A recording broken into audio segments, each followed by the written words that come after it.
methodology. And here you're justifying your methodological approach and looking at why your methodology is appropriate to your study. So the possible lines of argument here might be, for example, the methodology is best suited to achieving the purpose of the study and answering the research questions. Right? So that's a very, very important consideration. You have to choose a methodology that's going to enable you to achieve your objectives or purpose and to answer your questions. Right? If it doesn't do that, then there's no fit. You have to have a fit between your methodology and your research purpose and questions. Okay. So that would be one sort of line of argument. So for example, say your purpose is to explore the experiences of HIV positive persons in management positions in the workplace. Say that's your overall purpose. But you're going to do a broad survey. Right. There might be a mismatch between the methodology and the purpose. Because if your experience is your purpose is to get a sense of their experiences. What is it like to be an HIV positive manager? What are the kind of challenges people face? The survey is not going to give that rich data. It's just going to give you a broad sort of sense of what's going on. So in that case, it might be better to have a narrative methodology where you go and interview them and get them to tell the story. And then you'll get a sense of what their experience is and their lived reality. Do you see what I mean? So the methodology has to fit in with the questions and the purpose of the study. Okay. Right. So you might say one line of argument might be, I've chosen a narrative methodology because this is appropriate for getting insight into the lived experiences of the participants, which is what my purpose is. Did you want to say? Right. Yeah, this is just a thought. In many ways, I think in the management domain, we probably choose our topics to match the range of accepted methodologies, which is a sadness in a way.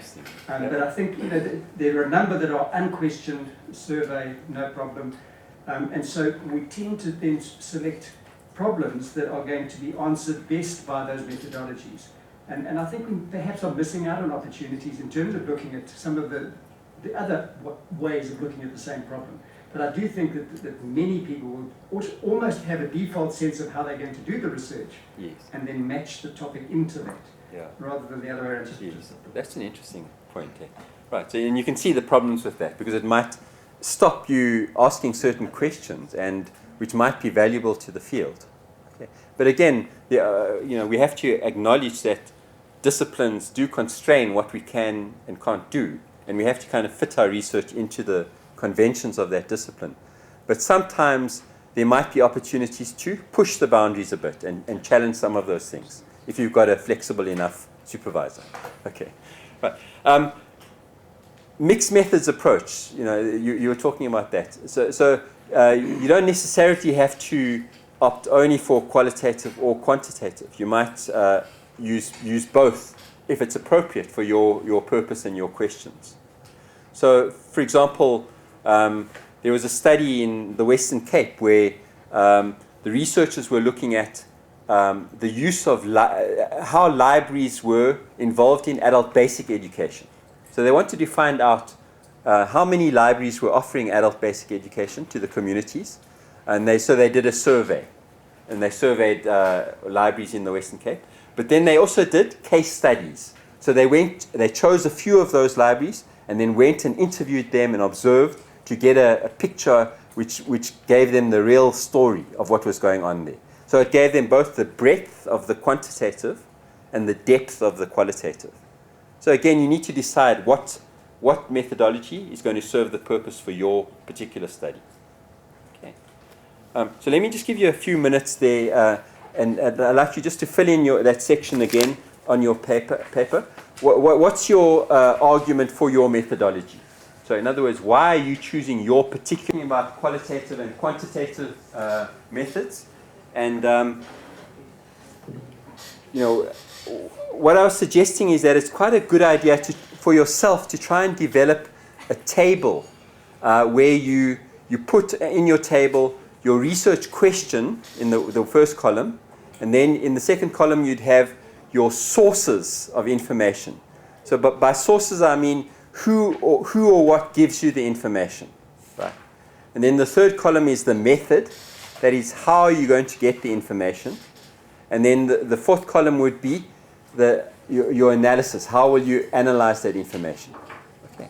So say, for example, your first question might be something like, how many hospitals are using systems management? Okay, just off the top of my head. Right. And then, so the source of information there might be the financial, the CEO of the hospital. Okay. And then the method you use is a questionnaire. You send him a questionnaire to fill it in. And then how you'll analyze it is you do a statistical analysis. You see what I mean? Right. So that would be for a how many type of question. But then say you've got a different kind of question, which would be something like,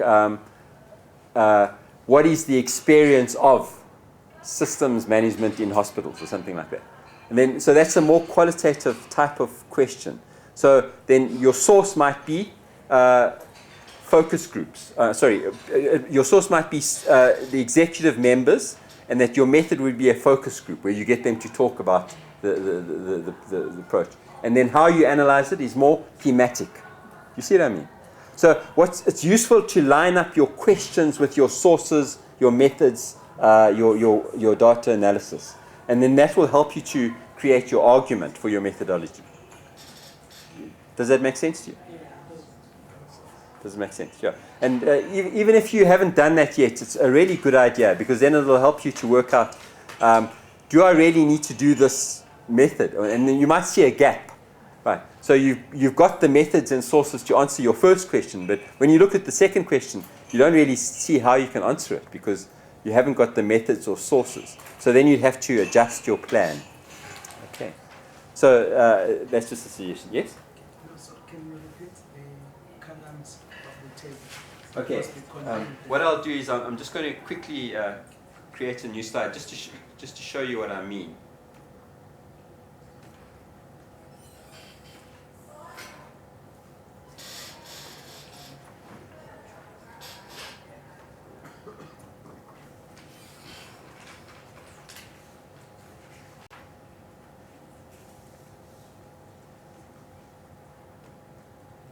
Okay, right. So in the first column, you'd put something, would be your research question.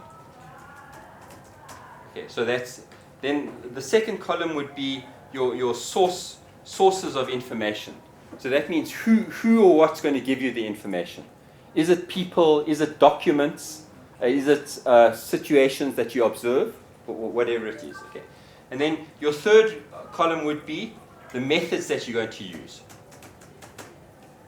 And then so what I mean by methods there is methods of data collection. And then the fifth column would be around your data analysis. Okay, and then you can add other columns. For example, you can add in another column of instruments, you know, interview schedule or whatever. Right. So say, for example, your first question is around how many or how much. And then the source there would be, for example, records, statistical records.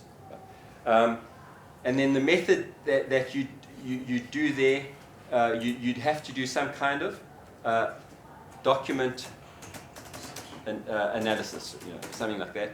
And then the type of analysis would be statistical. So you'd look at percentages and that kind of thing. You get the idea? Right. Whereas your another question might be more around what are the experiences of blah, blah, blah, blah, blah. And then, so there, you're not going to get the experiences from records. Right? You need to go and talk to people. Right, so maybe your sources would be the participants there.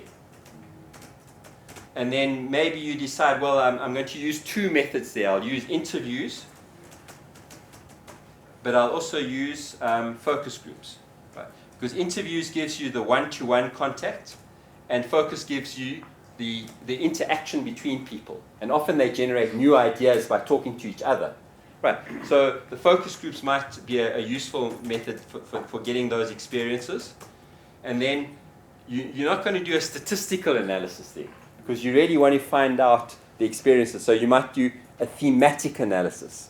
Right, look at what are the kinds of themes that are coming out of the experience. Right, so let's put thematic in that column.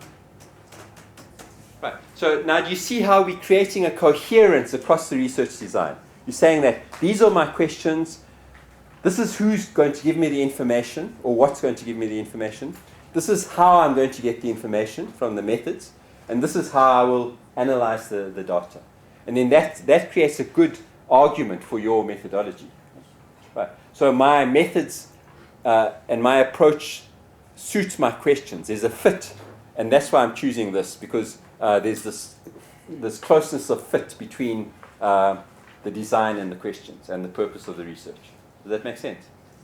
So I think that's a useful thing to do if you haven't done that, just to check how you are with that. Okay. Seems like we're developing the PowerPoint as we're going along here, which is quite exciting. Okay. Right, so let me just give you an example of a methodology. And this is from a different student who's working in med school at UKZN. And what she was interested in is newly qualified doctors. Right. She wanted to find out what was the experience of newly qualified doctors. Because there's quite a lot of research on students and problem-based learning and the new curriculum in medicine. But she wanted to say, what happens to these students when they've qualified in the first few years? Right. So let's have a look what she says. I'll just make it bigger here. In the medical education literature overall, there is a noticeable lack of research reported on holistic experiences of newly qualified doctors. Okay. So now she's finding a different kind of gap. It's a more methodological gap in the literature. There have been attempts to measure various competencies or skills, sometimes even compare graduates of problem-based learning curriculum with graduates of traditional curricula. However, a predominance of positivist methods in the field of medical education has rarely allowed participants the necessary freedom, opportunity to reflect on and describe their experiences in a holistic way. Okay. More research employing reflexive methodology is needed. So do you see how she's building a case for her methodology? Right? She's saying that in medical research, it's mainly positivist methods which measure things. Right? So surveys and experiments and that kind of thing.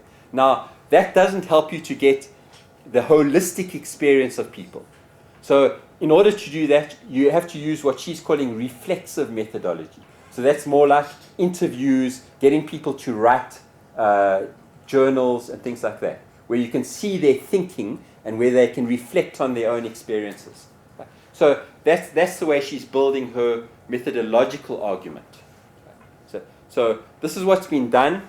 It doesn't fit in with my purpose. Therefore, I'm using this kind of methodology, which will help me to get this kind of data and in order to answer my questions. Does that make sense? Okay.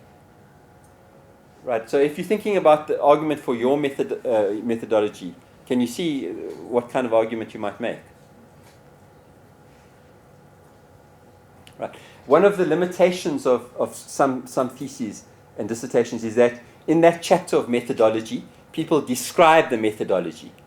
And you have to do that. That's very important. But it can't stop there. You have to go beyond that to say why you're going to use this methodology, why it's appropriate for your study. Right. So I'm using interviews because it will help me to get this kind of data, which will help me to answer these kinds of questions. Right. So you're going beyond simply description to explanation and building your argument and pulling that argument through your methodology chapter. Okay. And then that turns a mediocre chapter into a good, strong chapter with a strong line of argument. Any questions on that? Does that make sense to you? Okay. Right. I think we're just running out of time, so I just want to go to the last kind of argument. And in a way, this is where we began. Remember right at the beginning, we talked about a thesis and an argument. And so this is the argument that really comes out of your findings. And it's the argument which links back to your topic. So say your topic is systems within hospitals. You're looking at, sorry, just the example of, just tell us your topic is, you're looking at? Looking at the role of strengthening key management systems to improve outcomes in public health. Okay, right. So you're looking at key management systems in improving public health outcomes, right? So then you investigate that, and at the end you find that strengthening key management systems does in fact improve outcomes. Okay, hopefully you'll find that. Maybe it doesn't. But anyway, we can't really know. But so then that becomes your thesis argument. Okay, strengthening the systems improves outcomes because management becomes more sensitive and more efficient in implementing the outcome, something like that. Okay? So that's your thesis argument. Right. And then, so then you might say, my findings confirm existing findings. So you might say there's been other studies in other countries which have found a similar thing, and I'm finding the same kind of thing. Or it might be that you are finding something new which hasn't been found before. So maybe you're finding within these management systems, this particular system is the most important one. And other people haven't really found that. But in the South African context, that system is crucial, something like that. And so then you're making a contribution to the literature which other people haven't yet made. You see what I mean? So that's the kind of line of argument. My findings confirm or extend or contest existing findings. So you might be building or agreeing with what other people have found. You might be saying, no, I'm finding something different for these particular reasons. And both of those are valid as long as you've got the evidence to support that. And then you're saying, this is the contribution I'm making to the literature. Your contribution might be substantive. In other words, I found some new ideas that these systems are important. It might also be methodological, that you use these methods, new methods in a new way, and that's adding something. Right. So your thesis argument could be methodological. If I can just give you a quick example, I had a PhD student who was looking at youth sexuality among disabled youth. Okay. And what was interesting about his study, one of the interesting things was he worked with youth with disabilities as co-researchers. So he trained them as researchers, and then they went and did the interviews and did the focus groups. So one of the findings was about the methodology, about how this training and using disabled youth as co-researchers, how that worked, what the strengths are and what the limitations were. So that was part of his thesis. Right. And then the other part was what they found out from the youth. Okay. So your thesis argument could be substantive or conceptual or methodological or whatever it is that you found from your study. Okay. Does that make sense? Are any of you at that stage yet where you've got a thesis? No, you're still working on that, yeah? Okay. But that's something that should be going on as you're doing your study. What am I finding out? What is the answer to my questions? And what is the proposition that